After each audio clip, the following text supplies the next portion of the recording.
അഹ്ലുസുന്നത്തി വൽ ജമാഅത്തിൻ്റെ ഏറ്റവും പ്രധാനപ്പെട്ട ഒരു അടയാളമാണ് അവർ ദീനി വിജ്ഞാനം എപ്പോഴും പഠിക്കാൻ ശ്രമിക്കുന്നവരായിരിക്കും.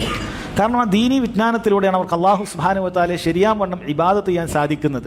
അള്ളാഹ് നന്നായി ഇബാദത്ത് ചെയ്യണമെങ്കിൽ ഓരോ വിഷയത്തിലും ശരിയുടെ മാർഗം സ്വീകരിക്കാൻ സാധിക്കണമെങ്കിൽ അള്ളാഹിൻ്റെ ദീന് പഠിക്കണം. അത് അഹ്ലുസുന്നത്തി വൽ ജമാഅത്തിൻ്റെ അടയാളമാണ്. അവരേത് കാലത്തും അള്ളാഹിൻ്റെ ദീന് പഠിക്കുന്നവരാണ്. അത് പഠിക്കാതെ മാറിയിരിക്കുക എന്നുള്ളത് സഹോദരങ്ങളെ സുന്നത്ത് ജമാഅത്തിൻ്റെ അടയാളമല്ല. നിങ്ങൾ എവിടെ എടുത്ത് പരിശോധിച്ച് നോക്കിയാലും സാധിക്കും. വ്യത്യസ്ത ബിദ്അത്തുകാരെ കുറിച്ച് ചിന്തിക്കുക. ഏറ്റവും വഴിവെച്ച ആളുകൾ ഈ ദീനി വിജ്ഞാനത്തിന് ഏറ്റവും ബഹുദൂരം നിൽക്കുന്ന ആളുകളായിരിക്കും. ഹക്കിനോട് ഏറ്റവും കൂടുതൽ അടുക്കുന്ന ആളുകളെ നോക്കിയാൽ അവർ ഈ ദീനി വിജ്ഞാനത്തോട് അല്പമെങ്കിലും അടുപ്പമുള്ള ആളുകളായിരിക്കും. നിങ്ങളൊന്ന് പരിശോധിച്ച് നോക്കിയാൽ നമുക്ക് മനസ്സിലാക്കാൻ സാധിക്കുന്ന കാര്യമാണ്.